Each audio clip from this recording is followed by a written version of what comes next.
Hey guys, it's Lane with Tim's Nation. I am here today to talk to you a little bit about the Death Guard list. I'm bringing you the DJ's Necrons today. So, this is similar to a Death Guard list I ran a month or two ago. I kind of like it. It's fun. Usually I play shooting armies, but I built a Death Guard list with some Chaos Knight allies here that charges pretty hard, goes in pretty hard. A lot of close combat, a little bit of shooting, but mostly just punching and fighting.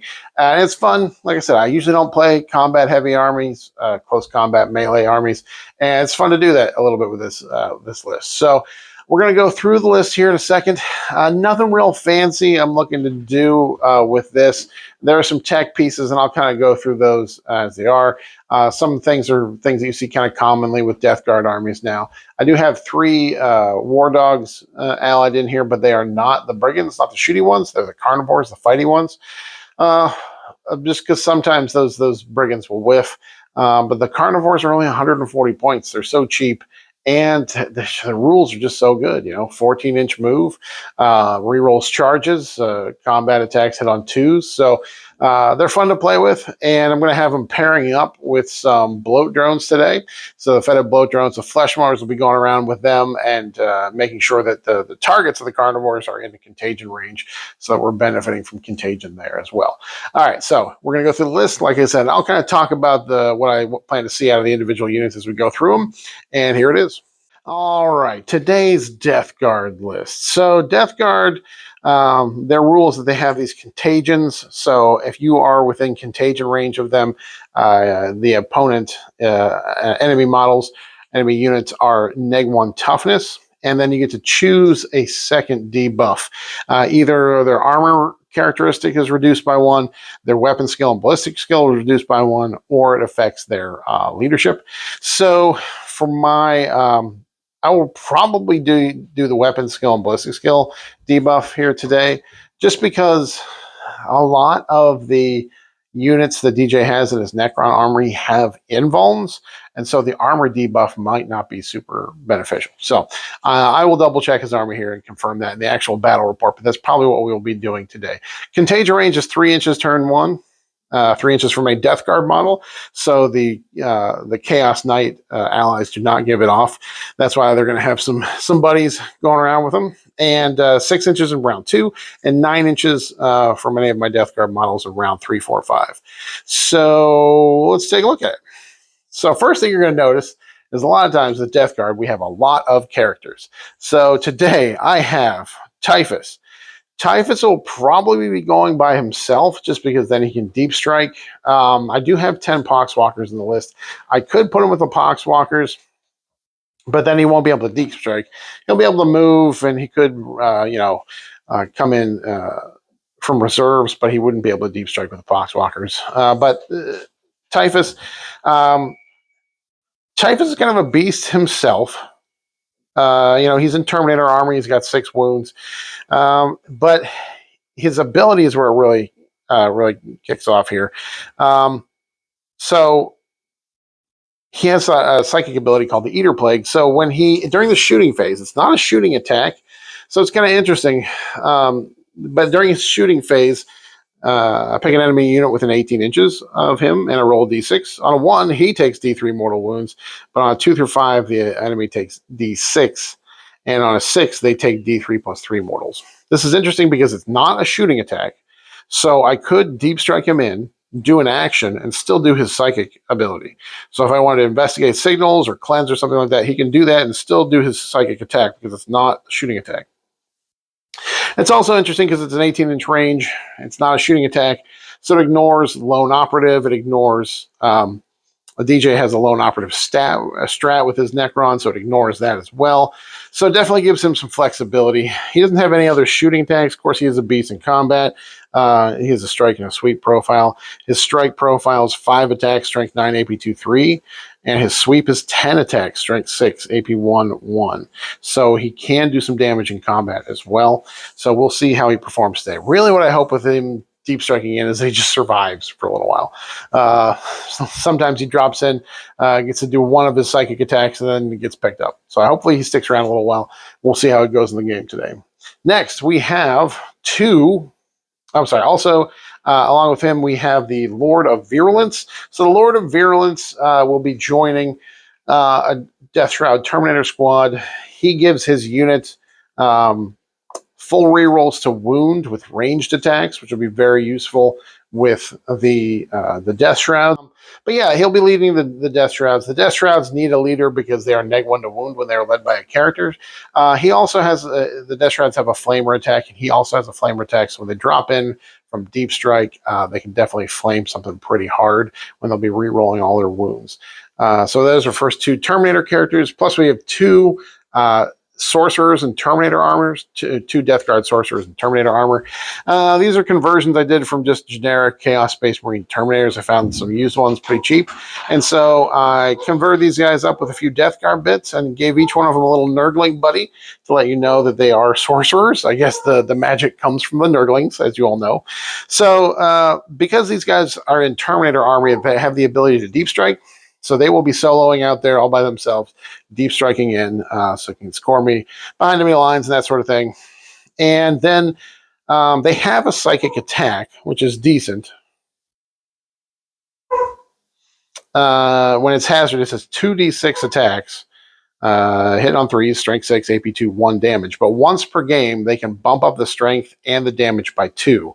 So give them a 2d6 attacks, strength 8, AP2, 3 damage. So that's kind of what these guys are meant to do. They will drop in, deep strike in somewhere. You have one big hit, one big attack, a shooting attack, and then they can be places, they can be on objectives, they can be places for behind enemy lines or engage in all fronts, that sort of thing. And they can certainly do some damage because they're small single models. And we do have a large, tall piece of terrain. Sometimes they can deep strike on top of tall terrain and get that plunging fire when they fire off that big psychic attack. Again, Terminators, there's some durability there. I just hope they don't disappear as soon as they drop in. Hopefully they stick around for a round or two. And then we've got our other Death Guard characters that are going to be joining the Plague Marines, 2 Biologist Putrefiers, and 2 Foul Blight Spawns. Somebody is borrowing one of my Foul Blight Spawn models, so I have a third Biologist Putrefier model that's going to be proxying in as a Foul Blight Spawn today. But the Foul Blight Spawns, they have a pretty decent flamer attack. They give their unit fights first, which is huge. A 10-man squad of Plague Marines having fight first is a big deal. So that's why they're in here. And then the Biologist Putrefiers, they have a decent little shooting attack, and then they give their unit lethals on 5-ups. So they lethal hits on 5-ups. That's both in shooting and in combat. And then they can let your unit do a grenade strat for free once per game, even if somebody else has. So yeah, so we have 2 of those, so each of the squads can do a grenade strat for free once. Nice way to kick out some mortals from those squads as well. So they'll be going with Plague Marines. So might as well talk about those guys next, the Plague Marines. So I've got 2 10-man bricks here. They have 4 of the bubonic weapons and 4 of the heavy plague weapons. And one guy has a plague spewer, and then the champion has a plasma gun and a heavy plague weapon as well. So the Plague Marines, they have a lot of combat attacks here because they'll be lethaling on 5-ups. I have a strat that gives me sustained, and because they're critically on 5s, that means when I use that strat with one of the units, they are lethal and sustained on 5-ups. So they just put out a ton of attacks, relatively cheap in terms of numbers of points, and they go well. They pop into a Rhino and can be scooting around and getting some work done. Really, these guys are great, but so many times they pop out there, hit something, and then they just disappear in the slapback. So I'm hoping they stick around for a couple turns. It's really what I want to see from these Death Guard is a little bit of durability and staying ability. They are T5 Marines, but other than that, they're just 2 wound, 3-up armor Marines. All right, we got 1 10-man squad of Poxwalkers. What are these guys going to do today? I don't know. They'll probably stay on a backfield objective if that matters in the mission. It's possible I could have them attached to Typhus. Anytime he kills something with a psychic attack, he lets these guys grow back deceased Poxwalkers. So that's kind of handy. It's handy for keeping him alive. It limits his mobility because he can't deep strike, but he can still just move up the table. and get up there, and has that durability of 10 Poxwalkers keeping alive for a little while. They're only 50 points for 10 of them. They don't do as much damage as they used to. They used to have some decent damage in 9th edition, but now they're pretty cheap. Don't expect a whole lot of output from them, but 50 points for 10 bodies is not too bad. Moving on, we've got a 6-man break of the Death Shroud Terminators. So the Death Shrouds can deep strike. They're -1 to wound when they're led by a character. They've got Plague Spurt Gauntlets, so these 12-inch flamers that are anti-infantry 4-up. And when they're led by the Lord of Virulence, they will reroll their wounds on their ranged attacks. That just means they're very consistent in the number of wounds they can get when they're shooting. Now, their weapons their Plague Spurts are AP 0. You can, for 1 CP, make them AP 1. They do ignore cover, so there's a possibility they can do some work. We'll see how it goes today, see what kind of targets I can put them into. The big hope for them is that I can rapid ingress them, depending on who goes first.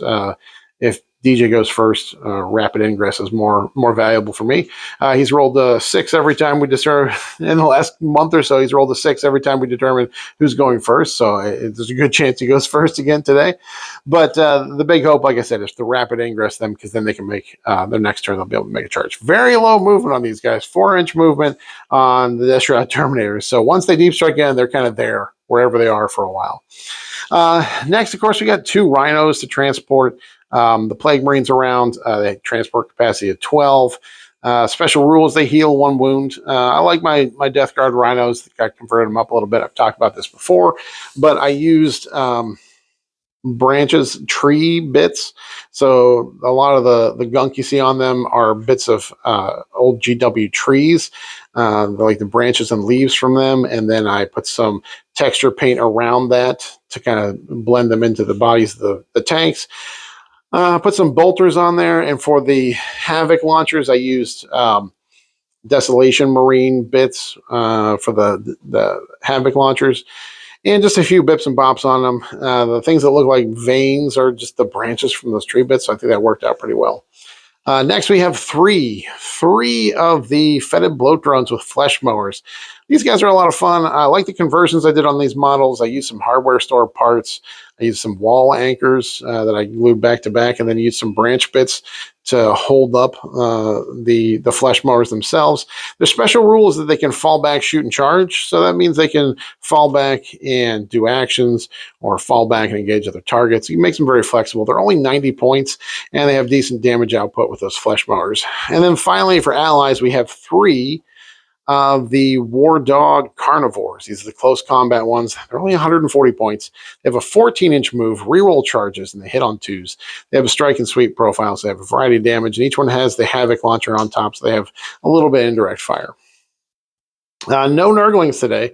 I decided with the points I had, I could strip off a couple enhancements and take an extra Fetid Bloat Drone with Flesh Mower, and decided to go with Poxwalkers instead of the Nurglings.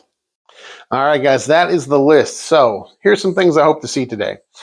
The War Dog Carnivores are going to be paired up with Fetid Bloat Drones, because the Carnivores are not Death Guard, so they don't give off the Contagion aura. So they're going to have, each one's going to have a little Flesh Mower buddy flying around with them to give off the Contagion and make their damage output a lot more effective, and to also reduce the weapon skill of those that they're in combat with.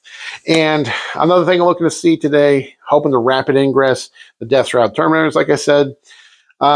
Typhus and the 2 Sorcerers and Terminator armor, they're going to be individually deep striking, so they can get me behind enemy lines and engage all front, that sort of thing. I can also use them, or maybe the flesh mowers, or the Bloat Drone flesh mowers, to do actions if I need those. Hopefully I won't miss the Nurglings too much. I feel like I have some other deep strike and small key pieces that I can use for actions. You know, for example, Rhinos, once they drop off their Plague Marines, they can zip around and do actions, cleanse, deploy teleport homers, that sort of thing. So hopefully I don't miss the Nurglings. We'll see how that works today. Really, the only strats I'm looking at is that sustained hit strat in combat for the Plague Marines, because it gets out a ton, because they're going to be proccing on 5s. And then the extra AP probably just on the shooting for the Death Shroud Terminators, because it is probably going to put DJ on its invuln. So follow me over to the battle report. We'll see how the Chaos, the Death Guard do today. I'll catch you over there.